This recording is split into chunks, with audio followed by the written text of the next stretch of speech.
Normal distribution is one of the most important theoretical distributions. Present program concerns with that.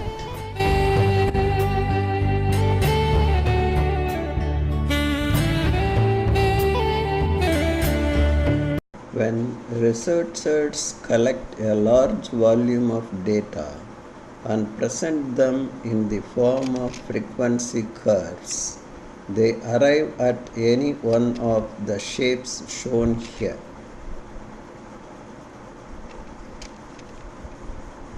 Along the y-axis, we measure frequency, and along the x-axis, we represent the values of the variable, that is x values. As you move along the y-axis,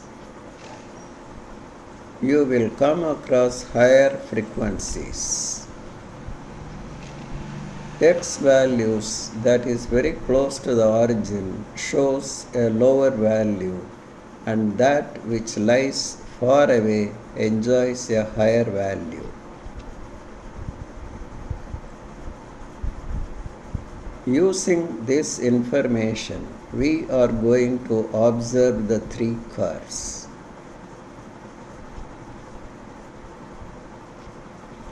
In the first distribution, there is heavy concentration of frequencies for the higher values of x.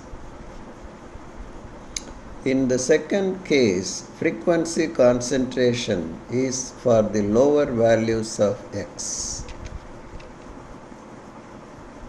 In the third distribution, the concentration of frequencies is at the middle. The first two distributions are called asymmetric distributions. The third one is called symmetric distribution. Of the three popular kinds of distributions, since researchers very often end up with the symmetric distribution, they call it as normal distribution. We shall now see the three types of curves in some detail. Why the first two types of curves are called asymmetric and the third one is called symmetric? Take the first figure. Examine the values of the three popular averages. Its mean is 64.4, median 70, mode 74.1.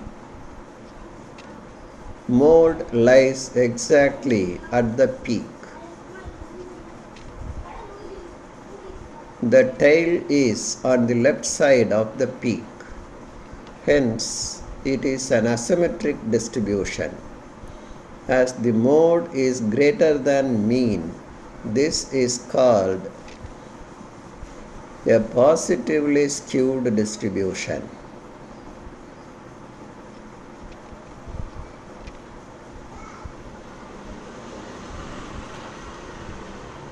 This is the table the curve represents.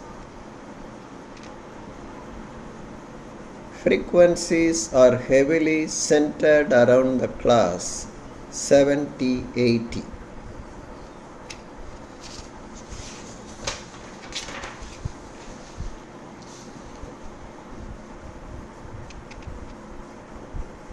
We shall examine the second figure for the same values. As usual, mode is at the peak. Mean is 42.34, median 38.1, mode 35.54. All the three values differ. The tail lies to the right of the peak. It is also an asymmetric distribution. Since mode is less than mean, it is a negatively skewed distribution.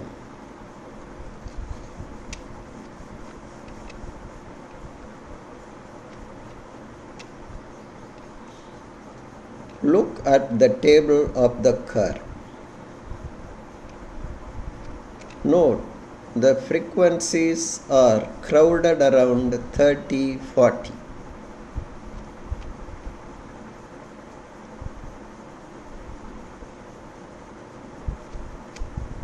Take the third figure. In this case, all the three statistical measures are equal to one another. Mean equal to 55, median equal to 55, and mode is also equal to 55. Here also the mode lies at the peak.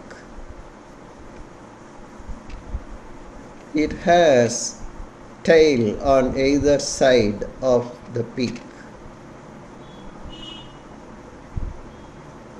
Not only that, one half of the curve from its middle is the mirror image of the other half.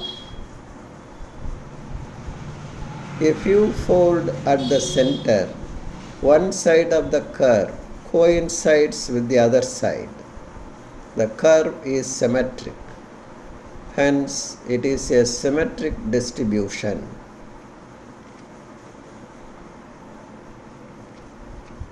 We shall examine the table of the curve. The class 50-60 has the maximum frequency. On both sides, you can find an uniformity in the frequency values assumed by different classes. For each frequency that falls on the lower side of 120 has its replica on the upper side.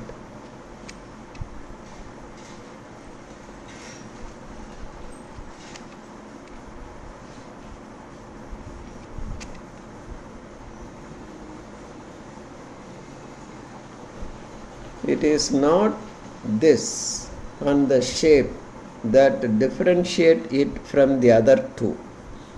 It is the relation that exists among mean, standard deviation,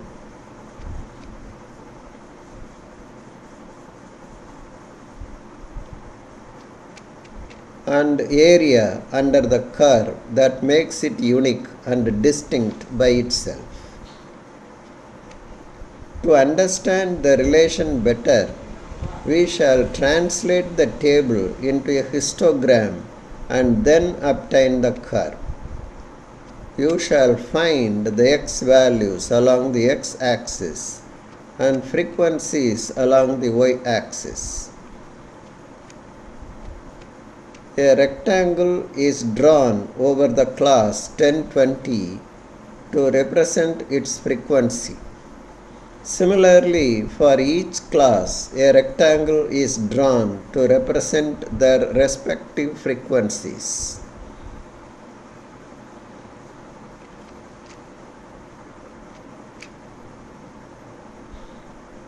These are their frequencies. This is histogram. The total area of the rectangle gives the total frequency 440.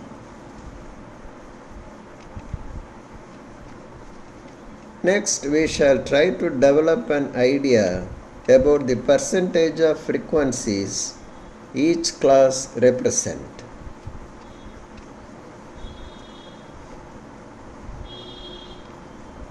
These are the percentages. The total area of the rectangles represents 100% of the frequency. Each class represents only a fraction of the total frequency.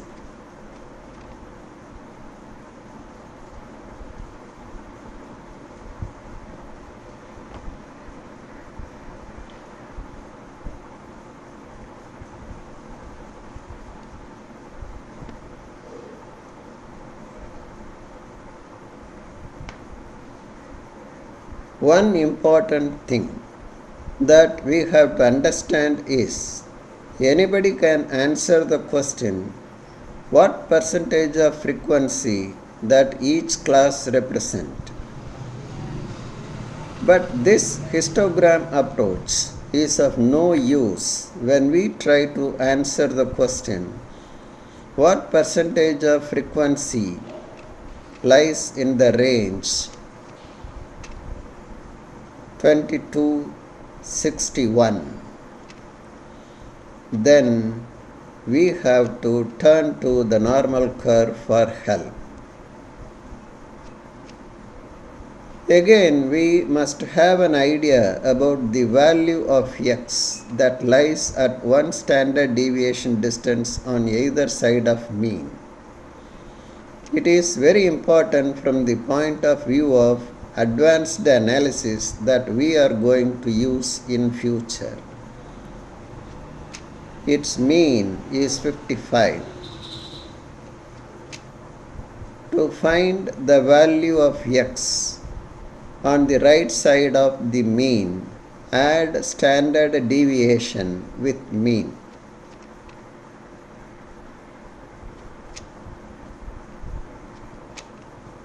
It is 71.85. To find the value on the left side, subtract standard deviation from mean.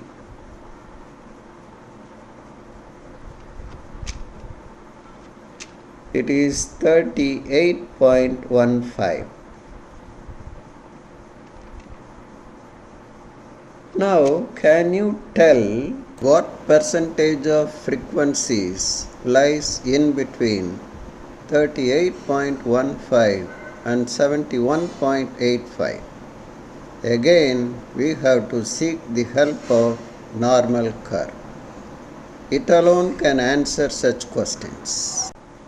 To draw the normal curve, fix the midpoint on the top of each rectangle and draw a smooth curve through these points.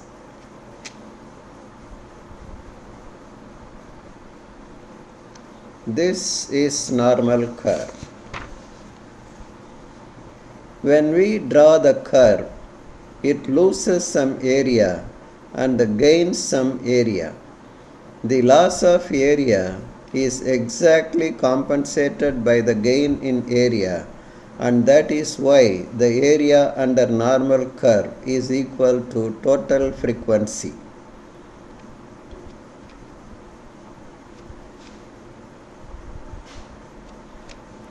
The area under the normal curve corresponds to the total frequency, that is 440.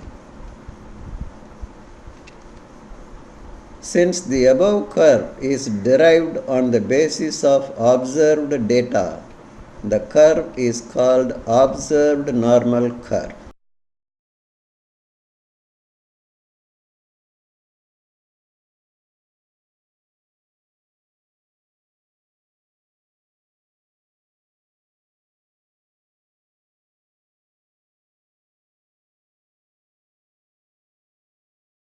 One speciality about the normal curve is we can also derive it theoretically. Given the mean and standard deviation of the distribution, mathematicians can obtain the normal curve using a formula. The curve thus obtained is called a theoretical normal curve.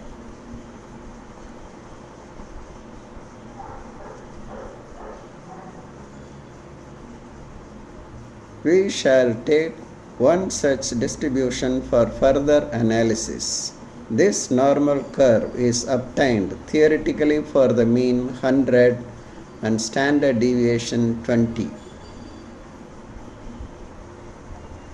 I didn't show the x-axis because both tails on either side of the mean will move towards the x-axis, but they will never touch the axis.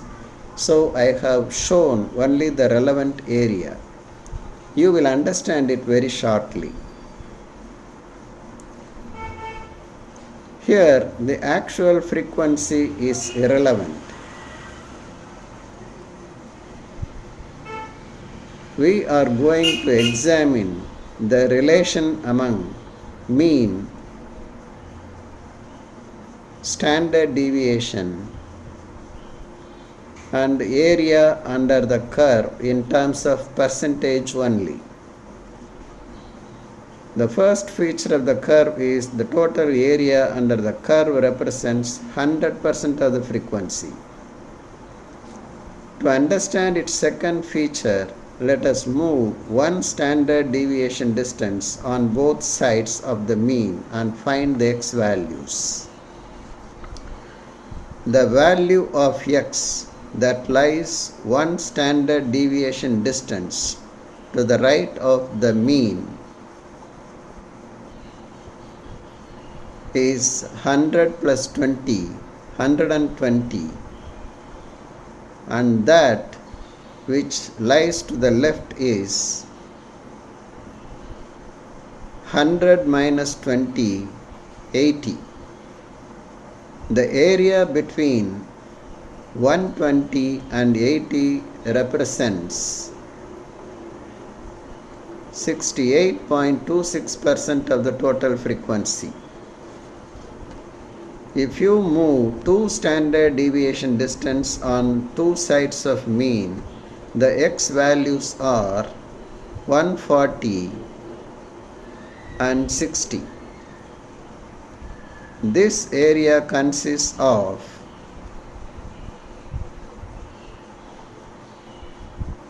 95.44% of the total frequency. Move three standard deviation distance from mean on either side. The area between 160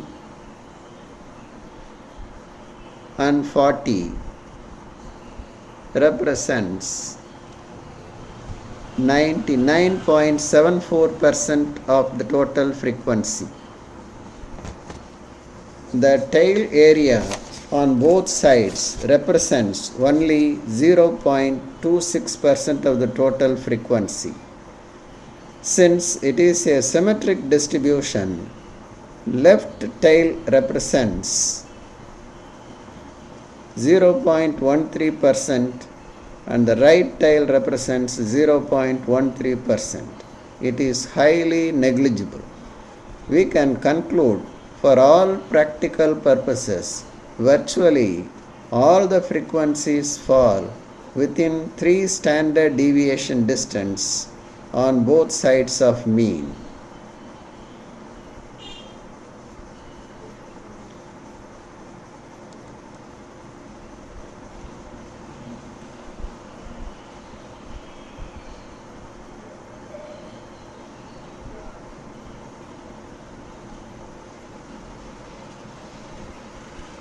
And that is why I didn't show the tail area fully.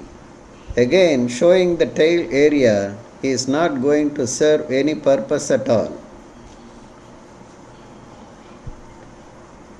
What is true of theoretical normal distribution is true of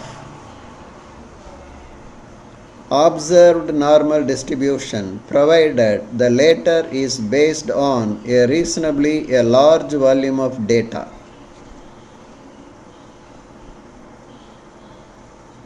In reality, there is not only one normal curve.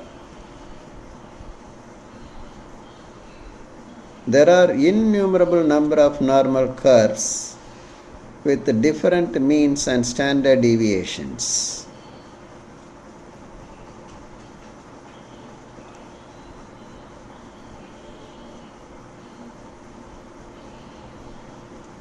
but all of them exhibit the same character. A quick glance of the important features of normal distribution.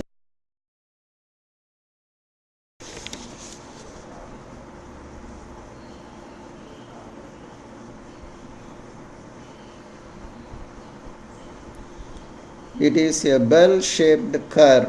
It is symmetric about the mean. It is unimodal. Its mean, median, and mode are the same. The relation among the mean, standard deviation, and area under the normal curve is unique. Mean plus or minus 1 standard deviation covers 68.26% of the area. Mean plus or minus 2 standard deviation covers 95.44% of the area. Mean plus or minus 3 standard deviation distance covers 99.74% of the area. It is this area, mean, and standard deviation relationship enables us to standardize the curve and make it an important tool of analysis in the inferential statistics.